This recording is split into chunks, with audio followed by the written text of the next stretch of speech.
Hi, everyone. Thank you for joining us today. I'm just going to give everybody one more minute to get logged on here, and then we'll get started.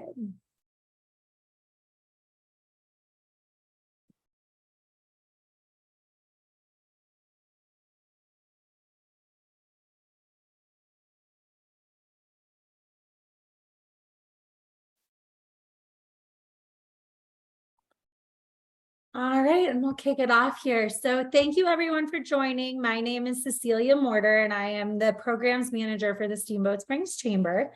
I want to give a quick shout out to our generous sponsors, the Employers Council, Northwest Data Services, and Mountain Valley Bank, who make these business education events possible. And a couple housekeeping items. I want to make sure that you guys know that we'll be taking questions throughout, and please use the Q&A feature at the bottom of your screen to enter those in as they come up. I'd also like to introduce our speaker today, Wayne D'Antoni. He possesses over 30 years of human resources experience, primarily as a generalist and a recruiter. He's been with the Employers Council, an association focused on supporting employers with legal and HR needs, for over 7 years as a human resource consultant. Previously, he performed in a similar capacity at ADP Inc. and worked for several firms in the Colorado Front Range, most notably KeyBank and Frontier Airlines, as a generalist and a staffing specialist. And then additionally, he has expertise as a corporate recruiter, working extensively in that capacity in California.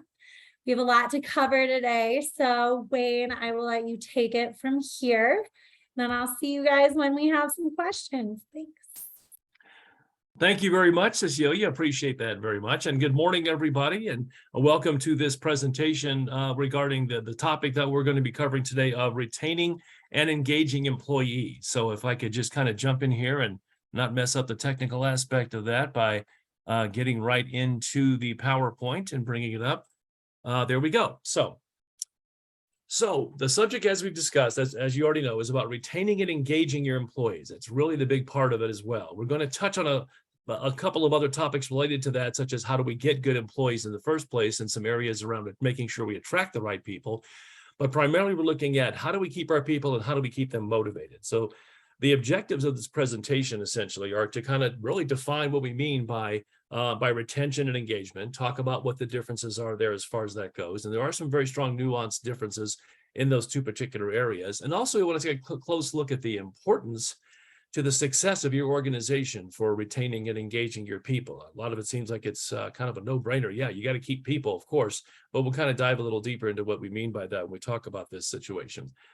This process, which, by the way, this is part of like a day-long class that the Employers Council does present to our members and also non-members as well. And so what we're getting here is like just kind of a slice of the topic. We're not going to be able to go into every single thing. We're just going to be primarily focused on some of the key elements of this particular type of process to help you understand and incorporate some of these components into the process of establishing a successful retention program and engagement program for yourselves as far as that goes. But it does involve some strategic big picture thinking, and maybe thinking about how we work with employees and our relationship with employees a little bit differently than what we had before as far as that goes. So it is going to give you just a bit of what we cover. Again, the full day class covers a heck of a lot more, but we are going to give you the key concepts, I believe, that are going to, I think, help you in this particular area. So, and as Cecilia mentioned, my name is Wayne D'Antoni, Human Resources Consultant. And she kind of gave you my background there. The bulk of my experience in the field of human resources, even though I'm called a generalist, the bulk of my experience has been in the area of interviewing and hiring job candidates, recruiting strategies, orientation and onboarding programs, workforce planning, which is basically putting together a plan to help you prepare for the future in terms of your future needs when it comes to staffing and your human capital management, things of that nature, as well as a few other related topics like succession planning and, of course, retaining and engaging people as well, which is a big key to the entire process. Let's face it, if you're going to recruit good people, it's important that you keep them and have them hang around for a while, make a difference in a positive way and grow and contribute to your long-term success. That's kind of the idea as far as that is. So as we move forward, we do have a small copyright and disclaimer that we provide to everybody. And basically what we're saying is that the information we're going to give you is just very general in nature. And it's kind of designed to kind of guide you in your understanding of this particular subject matter as far as that goes. The materials and information that we provide is really not meant to be a rendering of any kind of legal or management type of advice. If you do have a specific need or an issue, the services obviously of a competent professional and an organization like the Employers Council would be the best way to go in terms of getting future questions answered as far as that is. And in speaking to Cecilia, she mentioned that you can route, for those of you who are non-members, if you wanted to route some information, some questions to her, she could probably get some answers for you going forward, essentially. So that kind of gives you a little bit of background on that. So now let's hop on in to what we're talking about today. Excuse me. All right.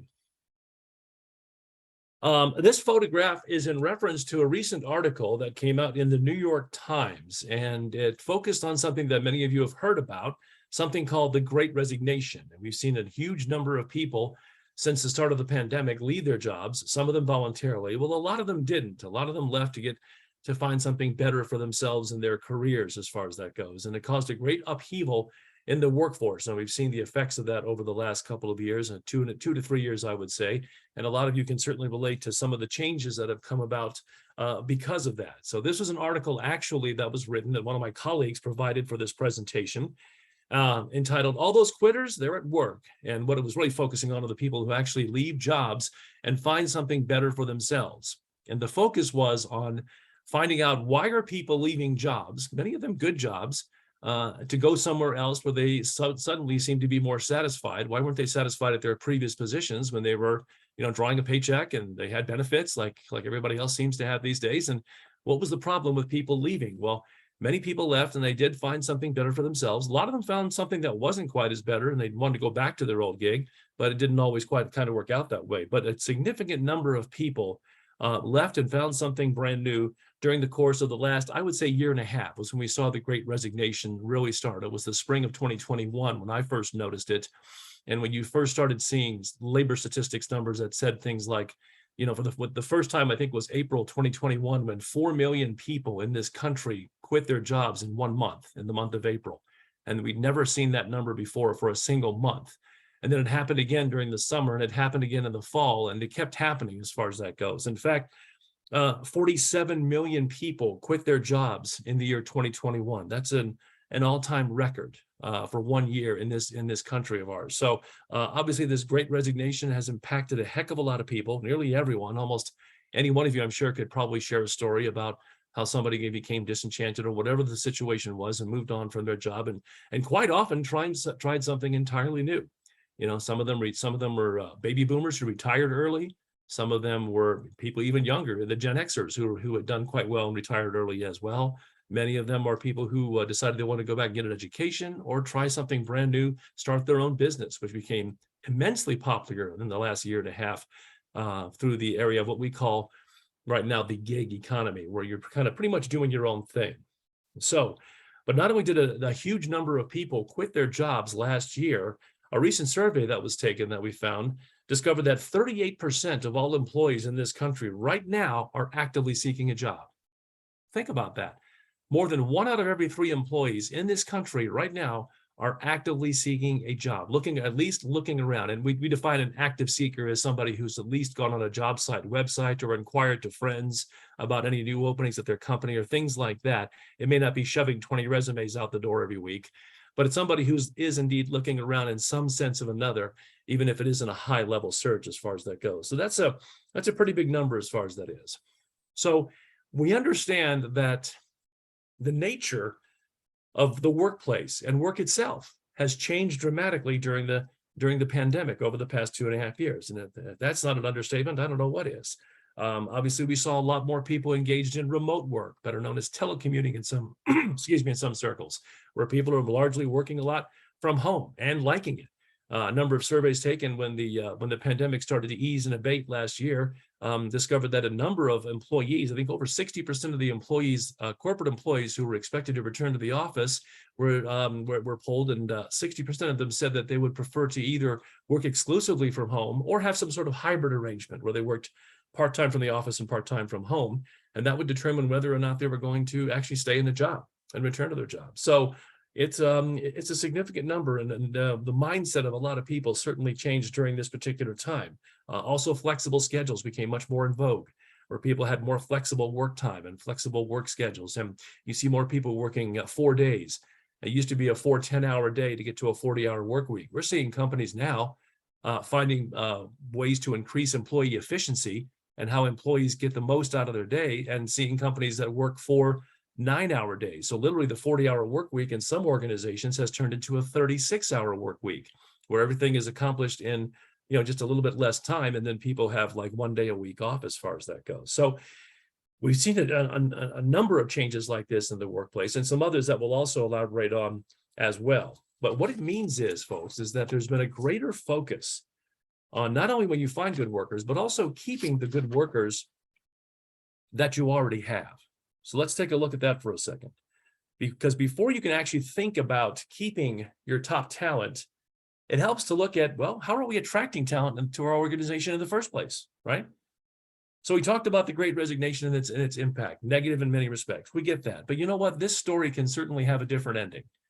And we want to talk a little bit about how we can set you up for a better experience in this area. And the first step is really to take a good look at how you attract talent and the ways you're attracting talent as far as that goes. So we look at these areas and we talk about attracting talent, and we break it down into these 4 segments, if you will. And then the first one we talk about it really is sourcing.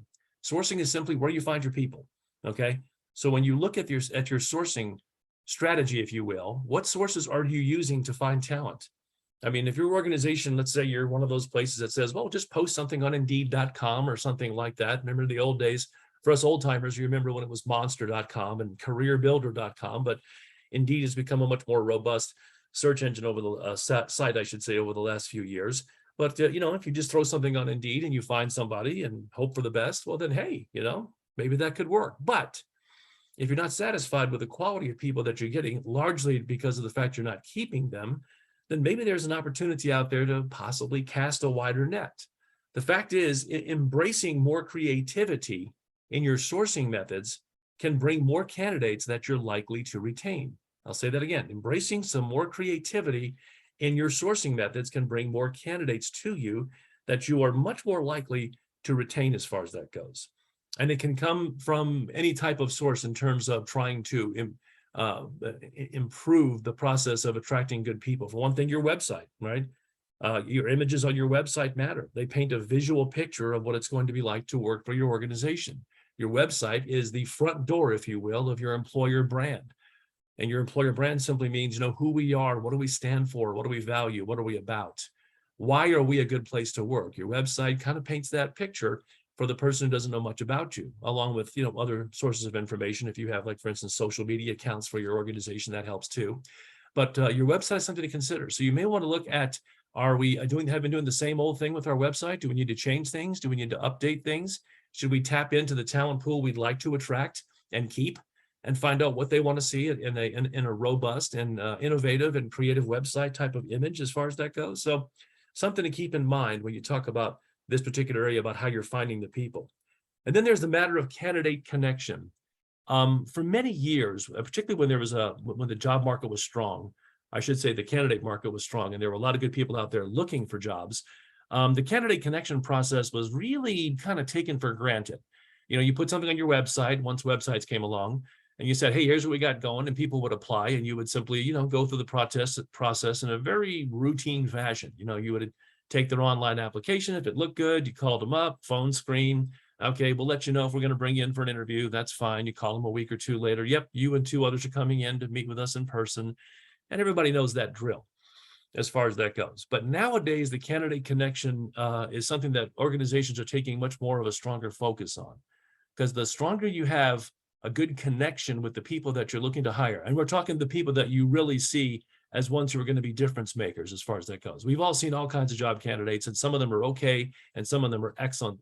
And you can quite often tell early on in the process, at least those who have some recruiting experience that goes back a ways, you can tell which ones are going to be a real star player for you when you come across them. And keep in mind, those people have a shelf life. If they like you and they're good, somebody else likes them too. So it's important to move the process along efficiently and also establish that candidate connection from day one. You don't try to really indoctrinate somebody into your culture after you've made the hire and after they start working for you. Ideally, it's something you're doing from the very beginning.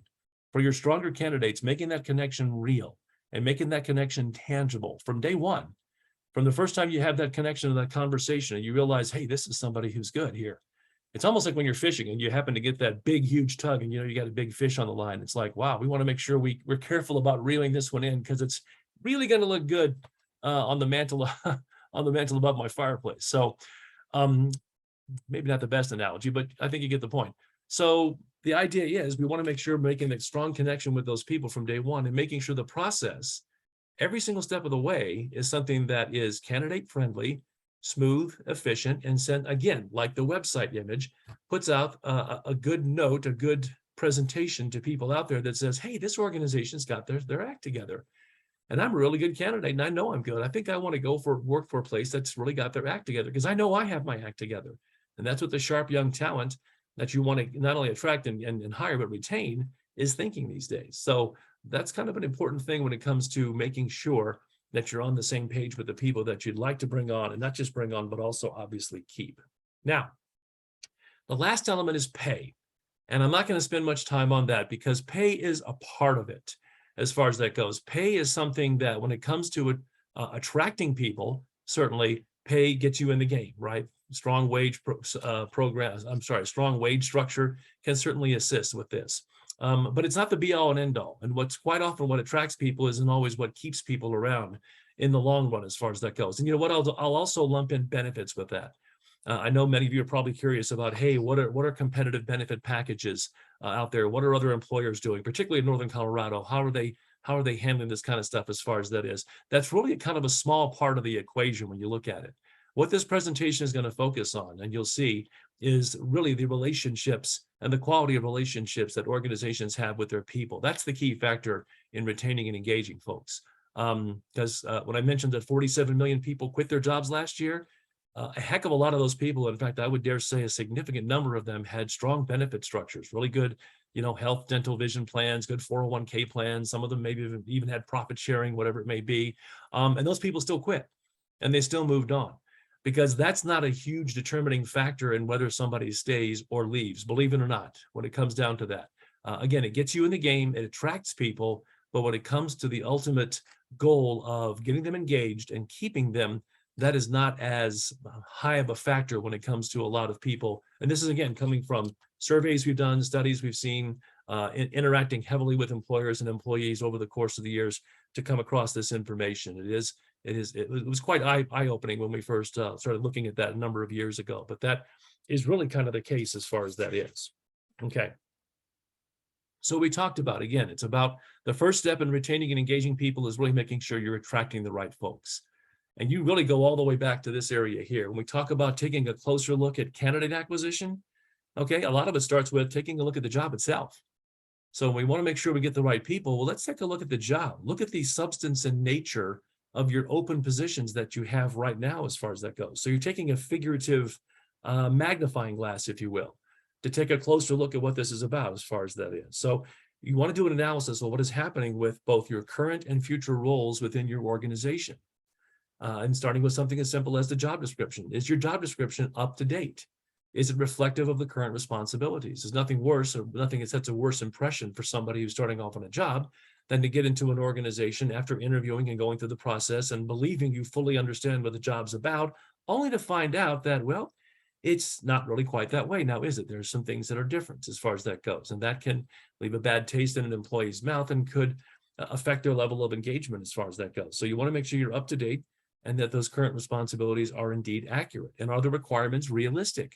Is this something that's a realistic type of job that somebody can actually do, and they can still reach for their goals and stretch themselves a little bit, but that has to be realistic and attainable for people to really have a good feel about this particular job. So these are things to think about when you're looking at your job descriptions before you even post an open position, is to take a look at those particular areas. We've found over the years, I have found through my many years of recruiting experience, that making sure that these areas right here are in alignment with what your search is about is going to go a long way towards being able to make sure that you're finding and keeping the right people. And in this day and age, we want to take a look at areas as well that haven't been thought of late. And one of them is your job posting gender neutral? Okay. what, if any, unconscious bias is in your job postings and your job descriptions. You may not realize it sometimes just through your standard language in a job description, but you want to make sure that these things are not part of the process that could, inflict some damage on your image or your brand in terms of trying to bring in right people. And then also there's the matter of training. Lots of people, when they get on board, particularly a lot of the younger workers today, they're really interested in what kind of career development you're going to be giving them. And a part of that is training. It's like, even if somebody comes in with the right qualifications and the right level of experience, let's face it, quite often the organization you have does things a little differently than somebody else who's in a similar type of position, or somebody else, and even a different type of organization. You're going to have ways of doing things that the employee may not be familiar with. So what level of training and areas that you can help them gain more experience and a greater comfort in their jobs are you offering to employees to make sure that you're setting them up for success? And that's really what it's all about.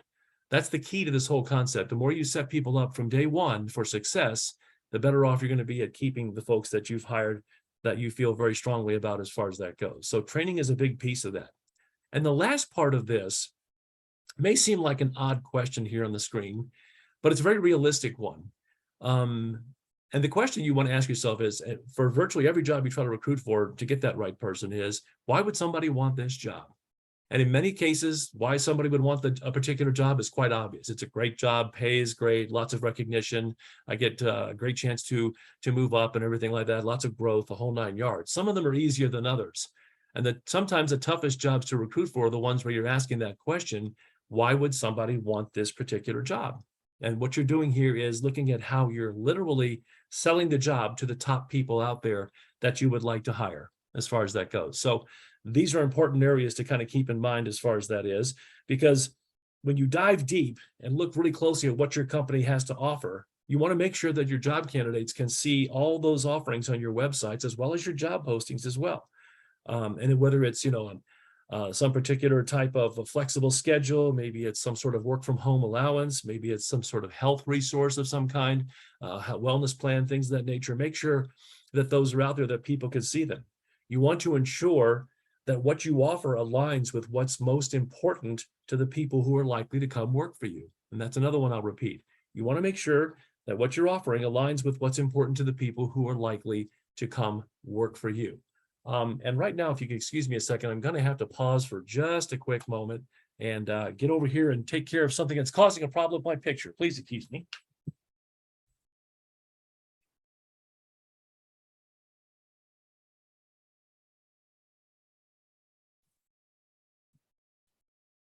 Okay.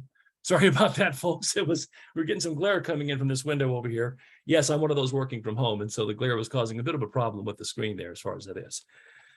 So we left off with why somebody would want the job, and making sure that we're putting out there the most attractive elements that are important to the people that you'd like to bring on board as far as that goes. Okay. Something also to keep in mind, and this is not a major thing, but it is something that has come up more frequently that we've noticed over the last couple of years. And that's the issue of diversity, equity, and inclusion. And it's an important factor for a lot of today's job seekers. As you can see here from this slide here, more than 3 out of every 4 job seekers say that a workforce that's diverse is an important factor when they evaluate organizations and job opportunities, as far as that is. And so again, you have to consider what's important to the audience you're trying to attract. The vast majority of workers now are no longer the baby boomers, people like myself, as you can tell by just looking at me. It's people who are primarily in the millennial, Gen Y, and the Gen Zs coming up behind them. And there are still quite a few Gen Xers left as well. And for those of you who don't know about the generations in the workplace, boomers are generally people in their late 50s up to up from there. Gen Xers are those in their early 40s to late 50s. The millennials now are people from their early to mid 20s all the way up to about 40. The first millennials who hit 40 happened actually last year, so early 40s. And then the Gen Zs coming up behind the millennials are those who are like early 20s, like a year or two out of college age on down. And there are many more people in the workplace now who are teenagers, believe it or not. So those are the different generations in the workplace. And a lot of the younger generations, in fact, the millennials now have the largest segment of the workforce in the country today. That happened actually last year. And this is something that's important to them. And you may be sitting there saying, well, we don't have a lot of diversity where I work and where I live right now. And that's certainly understandable, no doubt about it. But the point of this slide is to say that whether your organization is interested in increasing your diversity hiring or not, this is something that candidates are nevertheless evaluating diversity when they research your company and look into what you guys are all about as far as that goes. So again, this came from a survey done by Glassdoor. I think a lot of you may be familiar with Glassdoor.com. It's a great way for people to rate organizations, and this is what they came up with. So if that's something that you can find strategies to be able to increase, then that's something that you might be able to look at and increase your and expand and enhance your culture by going that particular route. Okay. Now, so let's take a close look at these words: engage and retain. And when we do the full day class for this topic, we'll really talk about three areas. It's attract, engage, and retain. And when we talk about attracting people through our recruiting process, we're talking about obviously bringing in the right people. We've just been discussing the fact that, how you go about your candidate acquisition is important in terms of getting the right kind of folks that you're likely going to keep in the long run. The key is to bring in the right people in the right jobs at the right time. That's really what it's all about. Those three areas: the right people, right jobs, right time. Let's face it, you want to hire people who are going to be fired up to work for your organization, right? You want to have people there who like and enjoy and help bring about an employee-friendly type of environment, and help expand upon your best practices and what makes your place a good place to work, and that's going to keep people there. Those are the kind of folks you want to see come to work every day. So the key is, once you have those kind of folks through your recruitment process, how do we take the next steps from there? So when we talk about, for instance, we talk about retaining people. First of all, retaining basically addresses only one thing: how long someone stays. That's really what it's about. It's their tenure, essentially, and it's reflected in your turnover. That's the number one metric that we use, not surprisingly, to determine someone's retention. How long are we actually keeping people? How many people are we losing? But retention itself isn't enough. I mean, you can retain a heck of a lot of people who are going to be working for your organization. They show up on time, they do their job every day. But the question is, are you retaining people who quite often, even though they're doing their job, they're largely just, kind of hanging out, going through the motions as far as that goes? Or are you bringing in people who are really making a difference in a positive way each and every day? We've all seen folks like that, whether it's in your current workplace right now or maybe someplace you worked in the past. You've seen people who are hanging around and they're there, but they're basically spending, aside from getting some elements of their job done, they're basically just there, and they're not really kind of going the extra yard, shall we say, the extra mile, in other words. We call it also discretionary effort. In other words, what extra effort are you making to make sure that this is a great place to work, and you're doing your level best to ensure that it's a great place to work? When you walk across the lobby of your front office, of your reception area, of your organization, if you see a piece of trash on the floor, do you actually stop and pick it up and go take it to a trash receptacle and toss it? Or do you walk by it and say, well, somebody else will get that, I don't need to? And maybe you do, and maybe you don't realize that's not a very good image for the company. If a visitor comes in, you've got trash lying on the floor there. It looks like, it doesn't look good. Let's put it that way. So it comes down to discretionary effort and how much people are going to go the extra mile for you. That's what we talk about. That's why we say retaining people is much more different than engaging people. Engaging people obviously is a whole different ballgame. The employee isn't just physically there, but they are connected. They are involved. They are productive. You've seen these folks. These are likely some of your star players. These are the staff level people that you turn into team leads and eventually managers, right? As far as that goes, we can actually define employee engagement. Employee engagement is the extent to which employees commit to something or someone in their organization, how hard they work, and how long they stay as a result of that commitment. I'll say it again. The extent to which employees commit to something or someone in their organization, how hard they work, and how long they stay as a result of that commitment. That's what we mean when we talk about the connection there of someone who is engaged. Typically, these are the employees who have bought in, to use the expression. They bought in, and they live day to day the organization's values. And quite often they're living the organization's values because they realize the organization's values align closely with their own values and their own idea of what a culture should look like. And that's a huge thing for employees to recognize and feel and go forward. It helps them really buy in and gain a strong sense of commitment to the organization. And also our research has shown, this is our own research from the Employers Council. Our research has shown that when there's a connection that the employee sees between their job, what they do, and the organizational strategy, okay, where the organization is going, what we're trying to accomplish, big picture as far as that goes. When they see that connection, see how the importance of their job ties into that organizational strategy, that, ladies and gentlemen, is the number one driver of employee engagement right there. Okay, it's not some fancy sparkling object that's going to keep them around for a couple of months and then they leave and go somewhere else. When they see the connection between what they do, they understand the importance of how I am a major player. Even though I don't have a high level job title, I'm not making the most money, but I see the connection of what I do and how it makes an important difference in what our organization does. That's the number one driver for engagement. That's the number one area that basically people gravitate towards when it comes to whether or not they're going to be motivated to stay in their job on a regular basis. So something important to keep in mind. Probably one of the most important concepts that I'm going to impart to all of you today. So when we look at engagement through a study that the Gallup people did, everyone's familiar with Gallup. The Gallup poll's been around forever. They're probably the most trusted and the most accurate and well-established poll of any that we see in the country today. Earlier this year, in fact, I think it was several months ago, they did a study entitled Employee Engagement Slump Continues, because they had done a previous study a few years ago that had slightly different numbers. And what they found out in this most recent study, I think it was about 6 or 7 months ago, was that only 32% of workers are actually engaged at work. Think about that. Only 1 out of 3 people are actually fully engaged, the ones who are involved and very enthusiastic about their work and the workplace they are in. That's what Gallup discovered. They interviewed thousands of employees, by the way, in all kinds of industries all across the country, public sector, private sector, you name it. Nonprofit, for-profit, all over the place. Only 32% were fully engaged at work. 51% were actually not engaged at work. And these are the people who are just fairly checked out as far as that goes. They're many of them are just kind of sleepwalking through the workday. Again, they're putting in their time. They're doing the required tasks because they know you have to do the tasks. Otherwise, you're not going to be around very long. But there's no energy. There's no passion. There's no enthusiasm, okay? There's no going the extra mile. There's no, as I mentioned a moment ago, the discretionary effort, or you reaching out to help somebody else or do something that's going to make your workplace a better place to be as far as that goes. And then 17%, nearly 1 out of every 5 people are actively disengaged.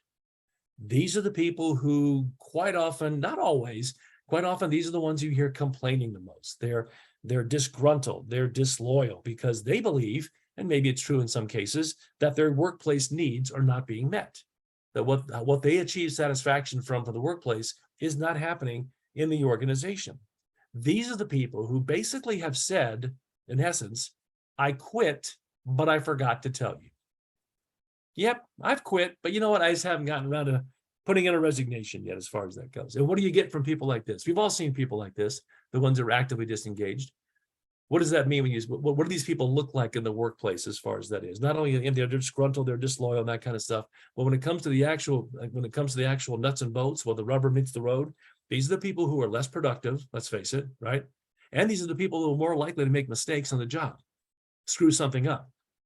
Maybe not on purpose, but they're not really paying attention. So it's easier to make a mistake. Quickest way to make a mistake is not pay attention, not be focused on your job. Okay, so their productivity is lower, their mistake level is higher as far as that goes. And when Gallup dug a little deeper and said, okay, where are the areas that you are most declining in your engagement for your job? What are the areas that specifically are causing a lack of engagement as far as that goes? There were 3 main things that Gallup discovered. And one of them was a lack of clarity regarding expectations. A lack of clarity regarding expectations. And it's easy to say, well, geez, I mean, I hired somebody, I sat him down, I told him this is what the job is, this is what we expect of you, what more can I do? Somewhere along the way, the communication broke down, or somewhere along the way that connection with the employee did not happen. But lack of clarity of expectations was one, and there was no one leader, but they were all pretty much even in this area. Clarity of expectations was one. Number 2 was having the right resources, whether it's materials, equipment, whatever it may be. I don't have the right resources to do my job. And the third one was the opportunity for workers to do something that they feel that they do best, or something that they find most meaningful. The lack of opportunity to do something that they feel they're really good at or they find most meaningful. Now, I understand not every worker is going to be able to do something that they find is the most meaningful, what they feel like they want to do the most, because let's face it, if the custodian wants to be the CEO, that's not going to happen, right? Just not going to work that way as far as that is. But a lot of workers, this is again, when someone is saying, I don't have the opportunity to do what I do best, do what I really want, do what I find that's most meaningful, this is the lack of connection between the employee's job and the organizational strategy. And what did I say the top driver of engagement is? The strong connection between the employee understanding how their job makes a difference. And so this is one of the reasons you're seeing here. I don't have the opportunity to do the type of work that really interests me or the type of work that I feel I'm really good at. And that's where the disconnect can happen for a heck of a lot of people as far as that goes. So these elements are foundational when it comes to understanding employee engagement or the lack thereof. Okay. So now this is my favorite slide. I just added this one as a matter of fact not long ago because I wanted to put this information in here because I think it's extremely critical to the topic we're covering right now. When you look at an even deeper dive into the differences between retaining and engaging, I would ask everybody here right now, take a moment and study these two columns. On the left-hand side, it's about retaining people. On the right-hand side, it's all the elements that engage people. Just take a moment to read those elements there that you see in these two particular columns.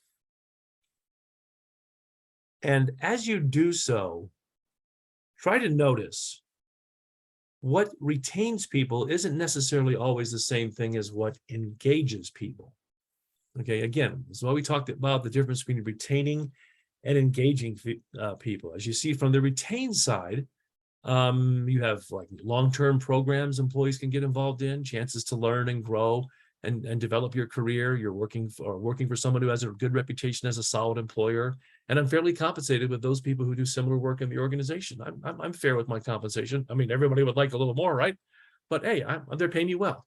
Okay. So all those things in the retained column, those are really good things to promote, but are they enough? Are they enough? Okay, that can retain people for a while.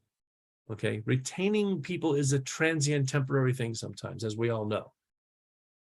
So they're good things to retain people, but are they going to be enough to engage people? Now, that's a whole different story. As we said before, it's a personal, employee-driven approach, engaging people. Okay, look at those things on the right-hand side of the slide, under engage. What are some of the key words that jump out to you there? Some of the key words that really kind of stand out to you when you look at the engage column, some of the areas that really kind of bring you in and grab your attention as far as that goes. There's a lot of good ones there. Trust, clear, respect, values people, understands what motivates. Those are the key words about it. Those are the key elements of engagement. That's what we talk about when we say someone is engaged. And what's the very first one you see listed there? The very first one is trust. And trust is probably one of the most important elements in being able to engage with people and have them engaged on a long-term basis, essentially. And trust is defined quite simply as really doing what you say you're going to do. You say you're going to do something, do it. When you do what you say you're going to do, then people are going to respect that and understand it. And respect also comes into play in the other key element regarding trust. It's treating people with respect. It really comes out of those two areas, treating people with respect and doing what you say that you're going to do. Think about somebody that you work with right now, or maybe in the past, who you trust. A coworker, could be a manager, a supervisor. Let's focus on managers. For those of you who have managers above you, I'm sure that's many of you. Think of a manager. Maybe it's not even where you're at now. Maybe it's somebody in the past. Could be. Think of a manager or a supervisor you've had in the past that you trusted, that respected you. What does that look like? What does that feel like when you had a manager or someone that you worked with who trusted and respected you?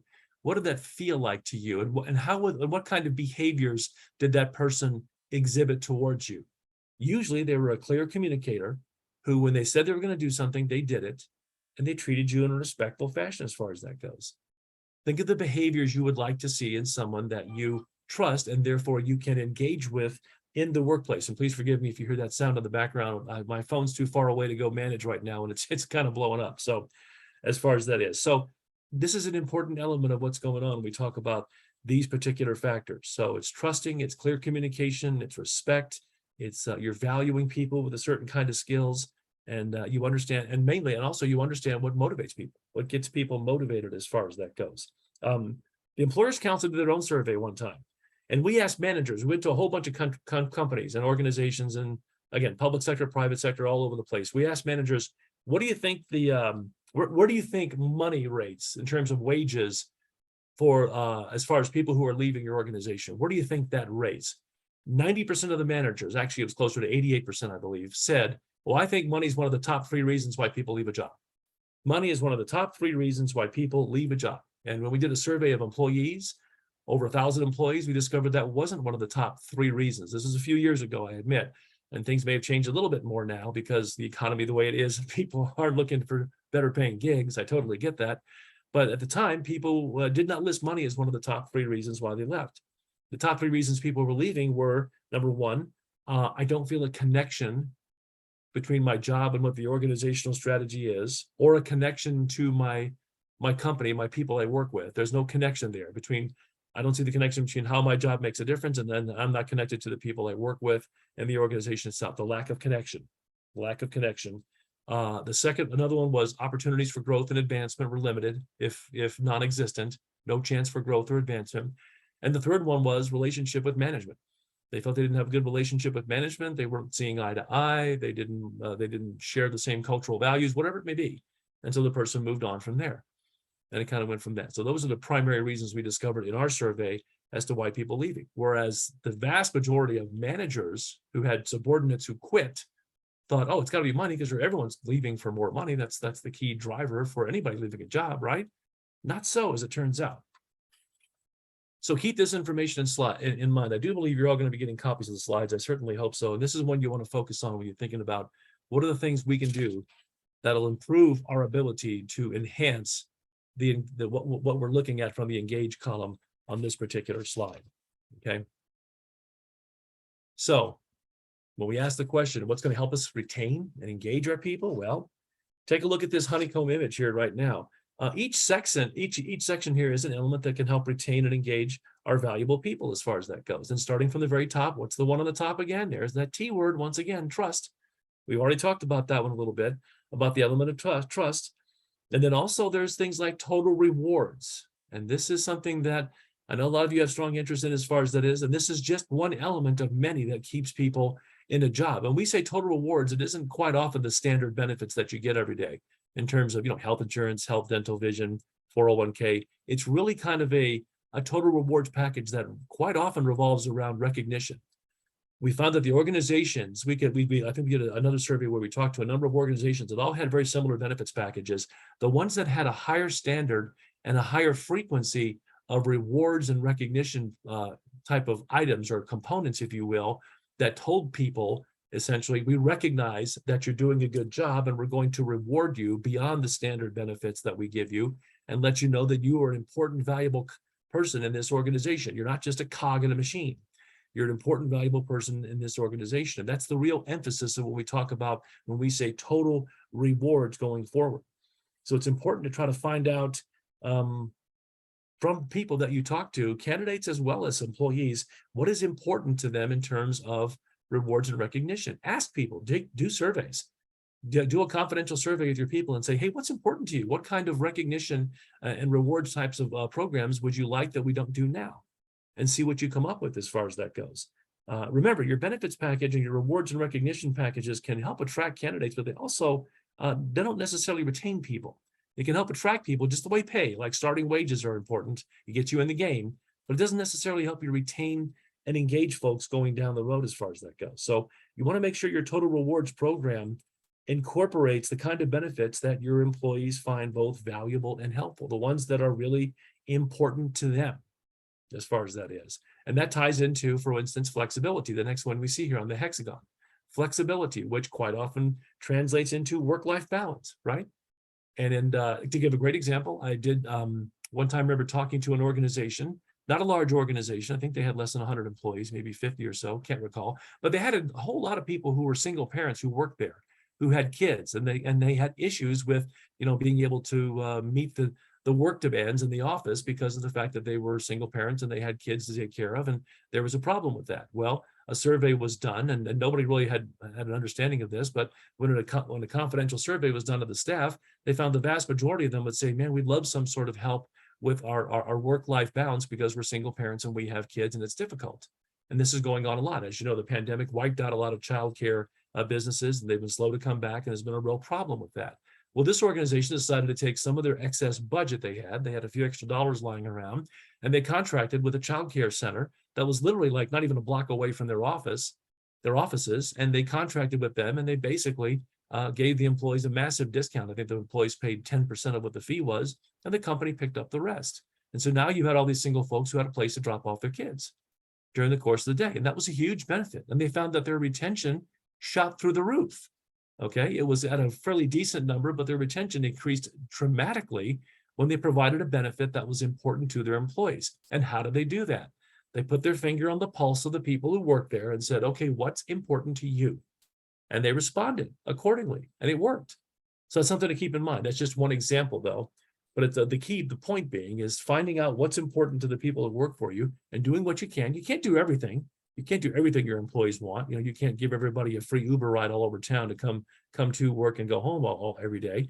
But whatever you can do that'll help move you in that direction of showing employees that you really care will go a tremendously long way. Tremendously long way. Culture and environment, we'll talk about that in a moment. Purpose and connection. And again, I can't harp on this topic enough. At the end of the day, employees want to feel like they've made a contribution. What I do matters. I wasn't just sitting here pushing papers and sharpening pencils all day long, right? So again, not only do you want to talk to your employees about what's important to them from a rewards package perspective, but also you want to get in touch with people and get a feeling for how they understand how well they fit into the strategic plan of the organization and why their position is important in helping the company meet its goals. It goes back to that same primary driver I talked about a while ago. Talk to your people about that.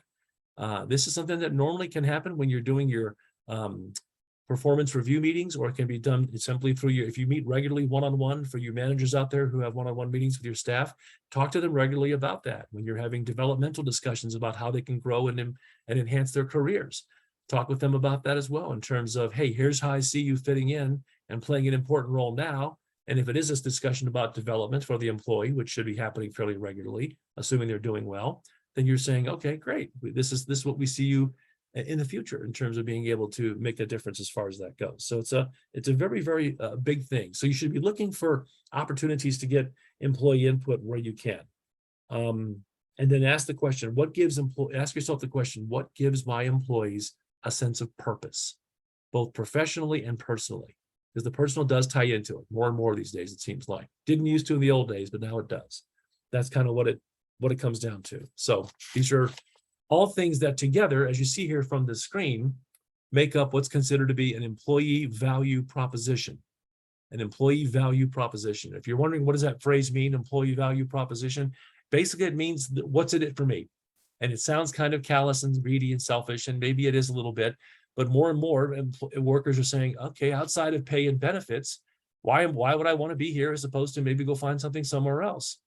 And they answer the question by saying, yes, I do want to stay in my current job because I have these elements here from this hexagon I can see from this particular graphic that we're showing you right now, that all add up to a really good and positive work experience for me. The employee value proposition. What is there that's going to make a difference for the employee? That's going to keep them there. That's what we really mean when we say employee value proposition. And your employee value proposition, how well employees recognize that and how well you live that proposition is going to drive business results in the long run. That's what's going to drive business results going forward, okay?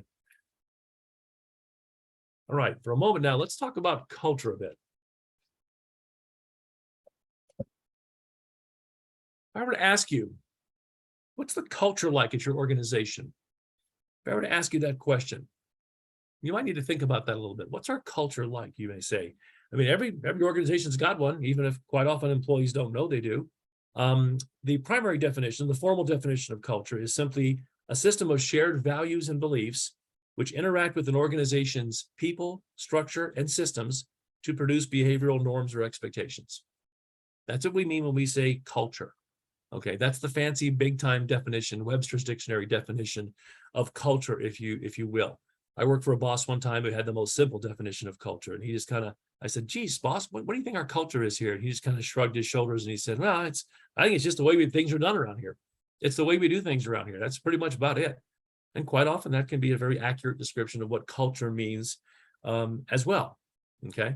Some people say culture is everything. It affects business decision making, problem solving, the structure of teamwork in an organization, and how you interact with each other in the workplace. A lot of different things are affected by your own particular corporate or business culture as far as that goes. Now, the reason we use this graphic representation of the iceberg is that because it really kind of gives you a good graphic viewpoint of what we mean when we say what culture is really like. Because you can see from this slide, a lot, if the iceberg represents your culture, a lot of it's hidden, right? It's like an iceberg, like 80 to 90% of it's underwater, essentially. So your culture can be something that's both obvious and it's also can be elusive. So, and there's 3 different levels of culture, the different layers of what we would call the, if you want to say, cultural iceberg. And the first one you see here at the top is your norms, your behaviors, your artifacts, and things of that nature. These are things that are obvious. This is the part of the iceberg above water. These are things that are very visible. They're very tangible.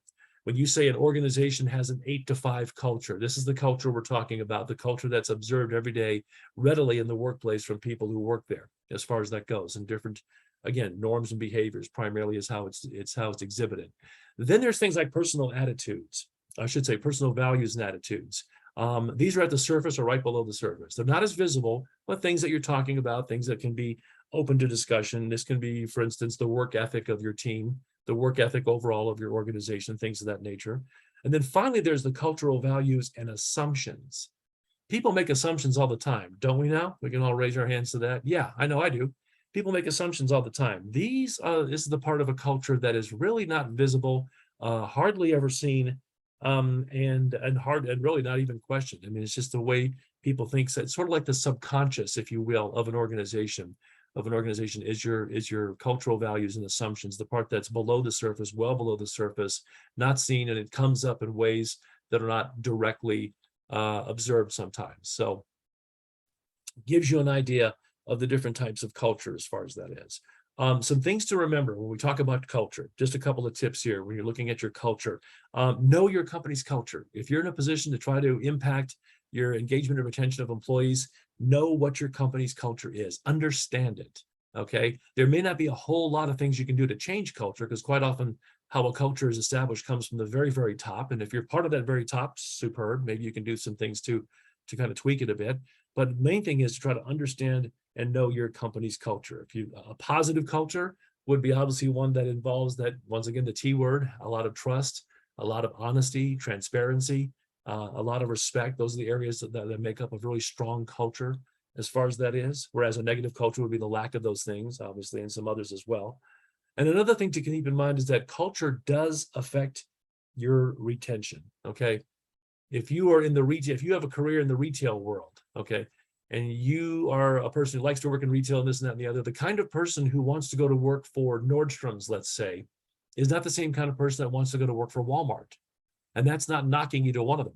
But let's face it, the culture at a place like Nordstrom's, if you think, for those of you who've ever been in a Nordstrom's high-end department store, and then Walmart, which many of us have to drop by and grab a rake or something like that every once in a while, the culture is different for the people who work there. It's just a fact. It's not good, it's not bad, it's just different, okay? Someone who wants to be a car salesman, the environment and the culture of selling cars for Kia is not the same as the environment and culture of somebody who sells cars for Rolls-Royce. Give you an idea.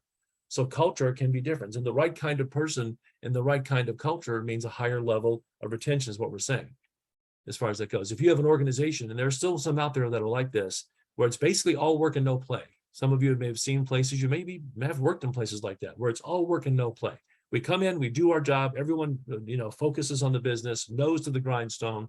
We crank out a good 8 to 9, 10 hours a day, and that's pretty much about the size of it. We go forward from there, and that's pretty much it. We take a break now and then we check out at the end of the day. We go home, we come back, and we go back at it again tomorrow. It's all work and no play. Well, that can retain a certain type of individual who likes that type of work ethic. I don't need to come to work and be buddies with my coworkers or ask them how their weekend was on Monday morning and all that kind of happy stuff and celebrate birthdays and yuck and that kind of thing. I just want to come in, work, put in my number of hours, get my paycheck. That works for me as far as that goes. So that can work for some people, but as you can see, more than likely it doesn't work for everybody. So that's something to certainly keep in mind.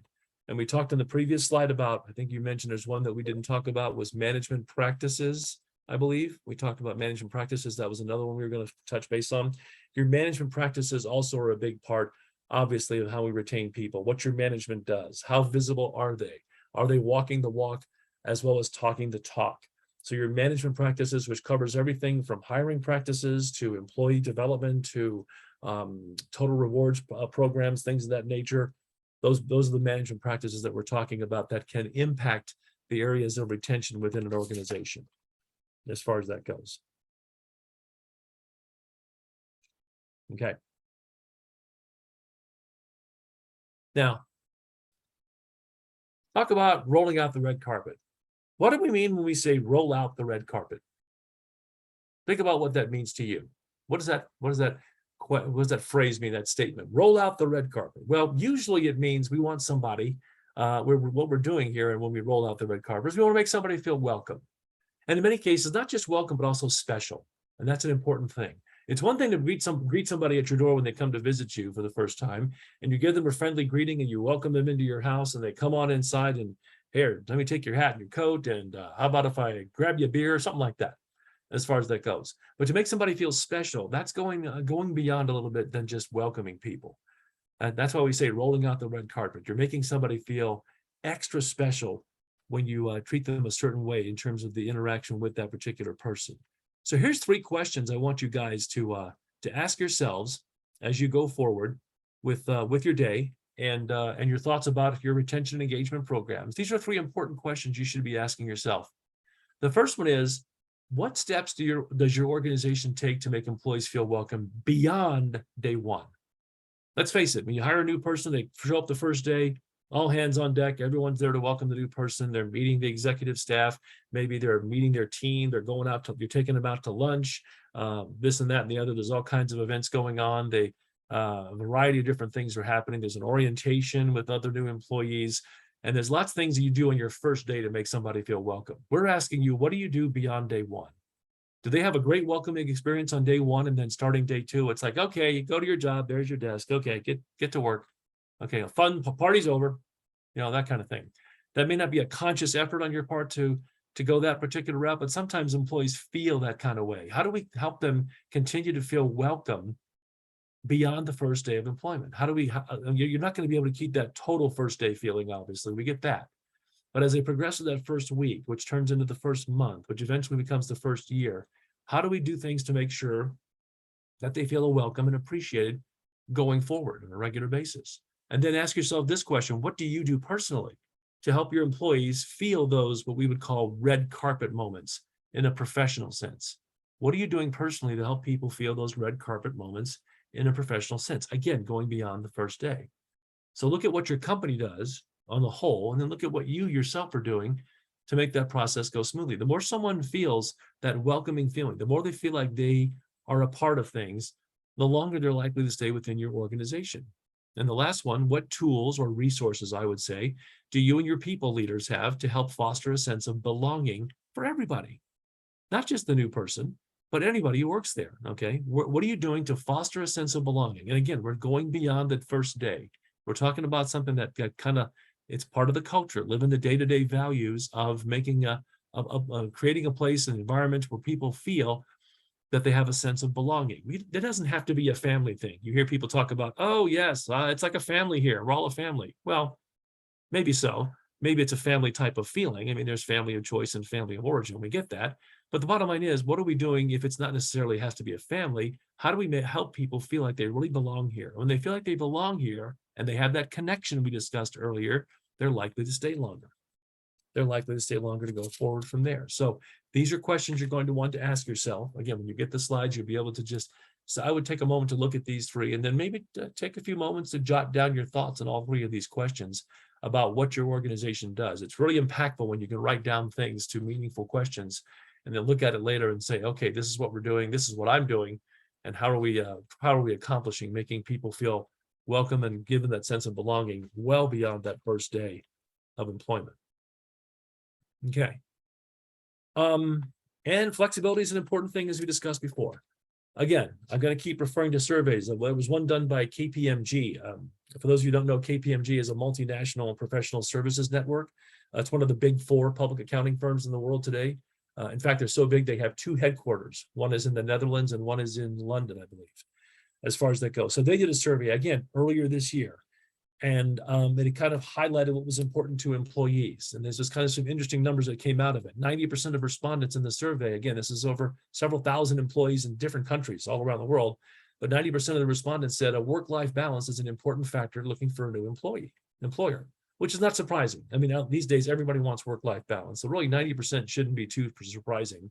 What surprised me, though, was to see that 36% said the inability to maintain work-life balance is a top reason to make them want to leave an organization. Inability to maintain work-life balance is a top reason. So if 90% of them think it's important to have that looking for a new employer, I guess my question would be, why are only 36% saying that inability to have that would make them leave? So that's kind of, and of course, there are other underlying conditions that we're not seeing here. But what we are seeing is the fact that we understand that employees do want to have a flexible work-life lifestyle, if you will, as far as that goes. And in organizations, more and more are looking very closely at, okay, what have we done that's worked? What have we done that hasn't worked? And what needs to be done to ensure that we have a higher level of engagement following this great resignation? And flexibility, as we see, it came out really high on the list of key actions that the employers can take to build loyalty and improve the employee experience. So again, something to keep in mind, and something that I'm sure a lot of you are quite often already aware of, but we wanted to kind of share that, as well as understanding the full process of where that takes us, essentially.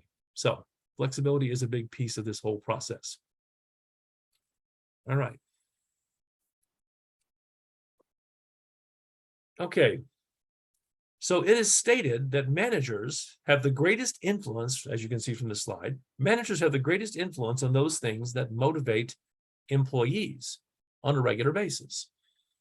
And you want to ask yourself that, do I believe that, or do I think that's true? Or is there any grain of truth with that whole statement there as far as that goes?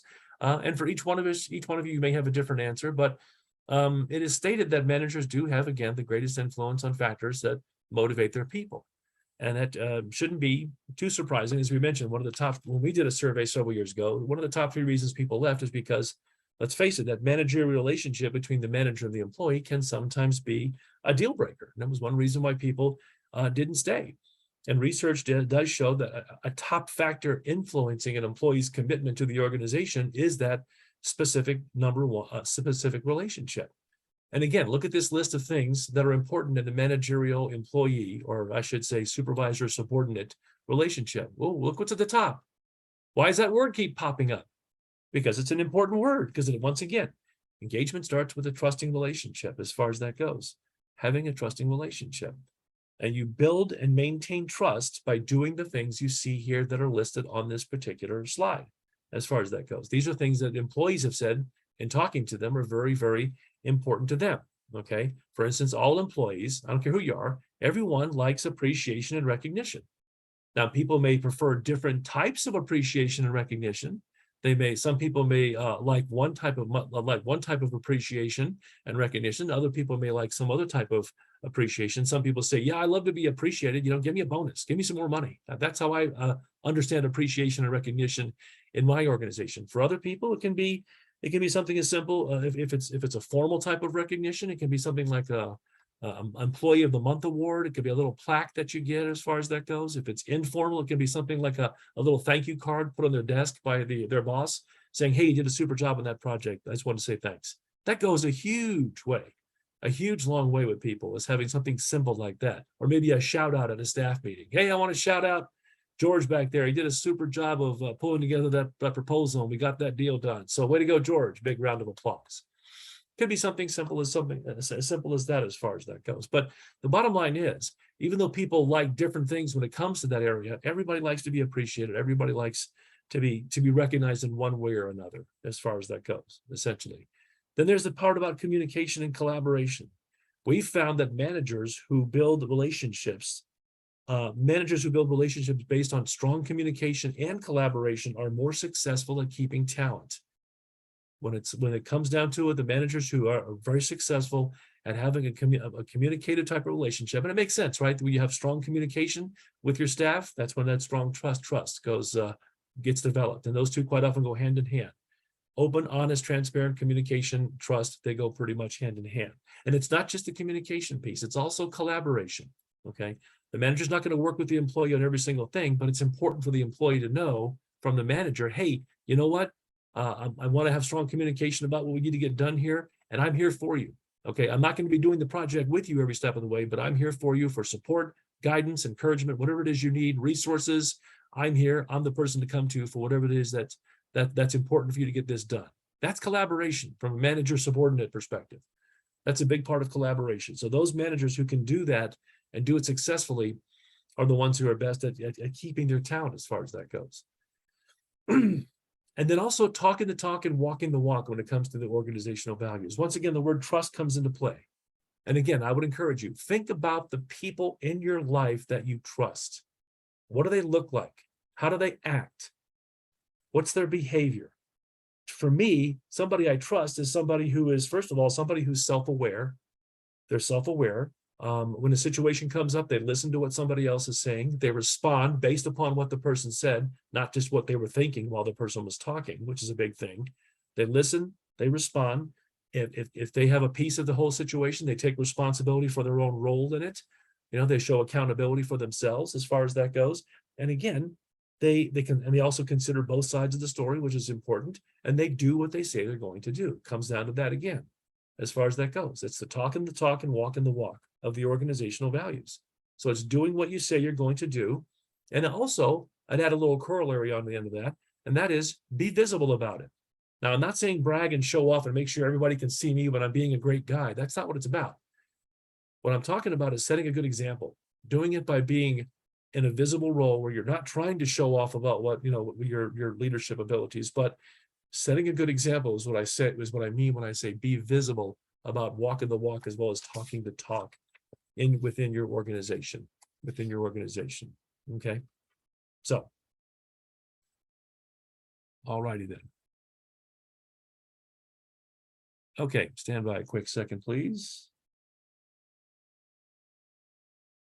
Let's see. Okay, excuse me. Just kind of regrouping here for a quick second. Cece, how are we doing? Are we I haven't got a watch on me or a clock nearby. Are we gone a little bit over? We're a little bit over time. So if you want to just wrap it up really quick, and if anyone in the group has any questions, please put them in now. Yep. Sounds good. I've just got a couple slides to go. So no problem. Right there. Yeah. Thank you so much for keeping me somewhat on track. Sorry for going over, folks. I got kind of wrapped up in this topic here. Okay, a couple of more slides to go to give you some more information. In talking about the benefits of an engaged workforce. Ultimately, organizations obviously have to pay attention to the engagement of their workforce because it's going to have a significant impact on your business results, right? So taking a look at the benefits here, obviously, increased employee retention. We've discovered that employees that have lower engagement are 4 times more likely to leave their jobs than those who are highly engaged. So that shouldn't be a surprise. And our studies show that it can cost a lot of money, anywhere from half of an employee's salary to 1.5 to 2 times their salary to replace somebody because of all the associated costs of recruiting, all the man and woman hours that go into it. Figure out what the hourly wage is for a 6-figure executive who's interviewing 10 people. You can see the costs add up. Decreased absenteeism. Organizations with high levels of engagement, according to a Gallup poll, showed an 81% decrease in absenteeism compared to other organizations. So your people are coming to work more often. They're not calling in sick because they need a mental health day as much as far as that goes. Increased customer satisfaction, as well as increased productivity and quality of work. So in the report, which stands to reason, when you have increased productivity and quality of work, your customer satisfaction is going to be higher. Employees, when they feel good about work and good about coming to work, they're going to work harder. When they work harder, they produce more quality work, and which leads to happy customers. And what do happy customers do? They keep coming back, right? And they will refer other people to your company as well, your organization, essentially. And that keeps people coming back as far as that goes, which leads to, finally, not surprisingly, increased sales and profitability. Gallup has also reported that those organizations with a highly engaged workforce outperform their peers by a significant margin when it comes to things like earnings per share. So as we wrap things up here, just want to give you a couple of key takeaways. I apologize for running over, but I thought we had a good topic here and I kind of ran with it for a bit. So I appreciate your indulgence. But a couple of key takeaways that you want to be thinking about here when you get the slides, take a look at this one here, and maybe, again, take a few moments, jot down some things about what impacted you today. If we had not run out of time, I would ask everybody to take a few minutes right now to think about what impacted you. what you think you're going to be taking back to your organization. And those two are kind of the same thing almost. And then think about what are some of the small steps we can take right away? What are some of the first baby steps we can take towards increasing our level of employee engagement and retention, and putting together maybe some kind of a program or a plan, if you will, that's going to help us get there. So think about these things as you're leaving today, as far as that is. Okay. And I'll leave you with a quote. Companies that want to thrive in the future need to build a workforce for the future, not just simply a replication of the past. So very, very important there. It's a part of the process. So that's it. Thank you for your time. I've gone a little bit over, as I said. And Cece, I think if we have some questions, I can hopefully snag some of those for some people who are still here. I'll give everyone just a minute if they want to enter questions, but I want you guys to know too that I will be sending out Wayne's slides and the session recording. And as he mentioned earlier, if you are an employer's council member, you can email them directly. And if you are not, then please just email me your questions and I will work with Wayne to get them answered. I also want to thank our sponsors one more time, the Employers Council who sent Wayne today, Northwest Data Services, and Mountain Valley Bank. As I don't see any questions coming in right now, Wayne, we'll let people get off the call, but thank you so much for your time and all the great information. We really appreciate having you on today. And I want to thank you, Cece, and thank everyone who attended today for allowing me to spend some time virtually with you all. I look forward to our paths crossing again. And if there's something I can help you with, please let Cece know and we can route it that way. Look forward to interacting with folks going forward. So I do appreciate it. Thank you for your time today. Thanks, everyone. Have a great rest of your day. Bye. Take care.